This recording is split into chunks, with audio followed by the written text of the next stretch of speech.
Daniel, à 5 jours des élections, les états-majors électoraux se préparent à l'heure ou à la journée de vérité et la tension est nettement palpable face à l'impasse reflétée par les sondages. Et oui, Lana, ce matin, le Yediot Aharonot consacre les 3/4 de sa une à nous livrer la stratégie électorale des deux candidats les plus en vue. Il s'agit bien entendu de Yair Lapid et de Binyamin Netanyahou. L'approche de Binyamin Netanyahou d'abord est faite de 2 volets. D'abord, il s'efforce de ramener au Likoud les mandats qui ont pu s'égarer ces dernières semaines, en particulier au sein du parti sioniste religieux de Smotrich et de Ben Gvir, et parallèlement, il tente de réveiller les villes qui d'ordinaire votent en faveur du Likoud afin que les électeurs aillent voter le 1er novembre.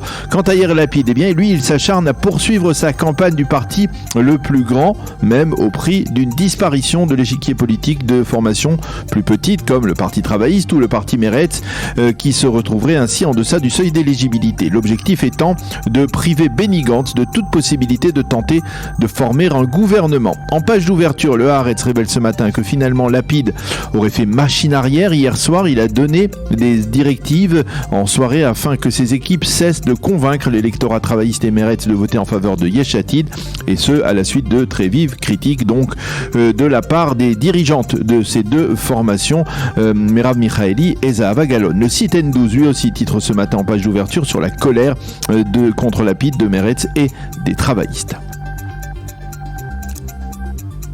Au dossier qui préoccupe le plus l'électorat israélien à 5 jours des élections, Daniel. Et oui, il s'agit de la hausse du coût de la vie. 49% des électeurs israéliens affirment que c'est le sujet qui les préoccupe le plus, alors que le conflit avec les Palestiniens ne préoccupe que 19% d'entre eux. Et la fracture au sein de la nation, elle ne préoccupe pas plus de 12% de l'électorat israélien. Le quotidien gratuit rappelle que c'est aujourd'hui qu'il tiendra sa convention annuelle et qu'il publiera à cette occasion son dernier sondage de cette campagne. En page intérieure, le Israël consacre un reportage au silence des étudiants israéliens justement face à la cherté de la vie, et Noam Dvir explique ce silence par le fait que les étudiants doivent travailler dur pour financer leurs études, leur loyer et leur nourriture, et qu'ils n'ont ni le temps ni le cœur à descendre dans la rue pour protester en pleine campagne électorale. Et en encadré, le quotidien gratuit est allé interroger 4 maris ou femmes de politiciens comme Yafa Deri, qui est l'épouse d'Aryeh Deri du parti Chasse, ou l'épouse d'Itamar Ben Gvir qui s'appelle Hila, et il raconte leur vie aux côtés d'un homme ou d'une femme politique ce matin.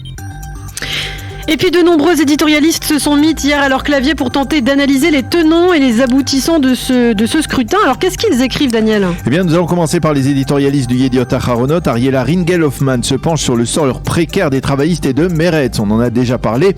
Leur réaction à la manœuvre de Lapid est le reflet de leur échec. Et elle écrit: si ces deux formations ne veulent pas terminer comme le Parti national religieux, elles doivent agir avec prudence et renoncer à ce que Lapid ou quelqu'un d'autre fasse le travail à leur place. Fin de citation. Sheli Yechimowitz, qui est l'ancienne présidente du Parti travailliste, écrit que si Yair Lapid continue à ponctionner ainsi des voix au Parti Meretz et travailliste, il sera peut-être à la tête du plus grand parti, Yesh Atid, mais il risque de perdre les élections. Il mérite certes d'être Premier ministre, écrit Sheli Yechimowitz, mais il ne peut pas se conduire en cannibale politique qui dévore ses propres frères et sœurs.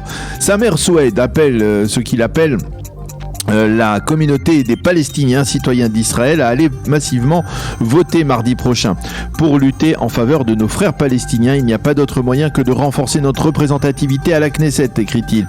Et ce n'est qu'ainsi que nous pourrons imposer une solution juste qui mette fin à l'occupation et améliore notre statut. Fin de citation.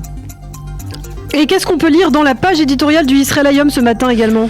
Dans le Israël Hayom, Sarah Etznik-Cohen lance un appel aux électeurs de la droite modérée, ceux qui envisagent de voter pour Benny Gantz et son camp républicain. Pour elle, un tel vote est une caution apportée à Yair Lapid et au camp de la gauche qui risque de rester au pouvoir grâce au soutien de la liste arabe. Cette liste, dont certains des membres vantent les mérites des terroristes de Naplouse. Kobi Dilmouni, dans le Israël Hayom toujours, écrit que même si Ayelet Shaked passe le seuil d'éligibilité, la droite israélienne n'en profitera pas vraiment. Selon lui, il n'est pas possible de faire confiance à Ayelet Shaked. Le second grand titre dans la presse et les médias, c'est aussi la rencontre, Daniel, hier entre les présidents Yitzhak Herzog et Joe Biden à la Maison-Blanche. Les journaux et les sites d'information nous montrent en effet en évidence des photos de cette rencontre dans le bureau ovale de la Maison-Blanche et reprennent les déclarations de Joe Biden, qui a qualifié l'accord avec le Liban d'historique, et du président Herzog, qui lui a mentionné la cruauté du régime iranien et son implication grandissante dans la guerre en Ukraine aux côtés de la Russie. Le Israël Hayom lui titre en première page: les Américains sont furieux après l'Iran pour leur coopération coopération de l'Iran avec la Russie, et un haut responsable américain dément les informations selon lesquelles Téhéran souhaiterait reprendre les pourparlers de Vienne. La probabilité d'un accord à Vienne est aujourd'hui quasiment nulle, affirme ce haut fonctionnaire.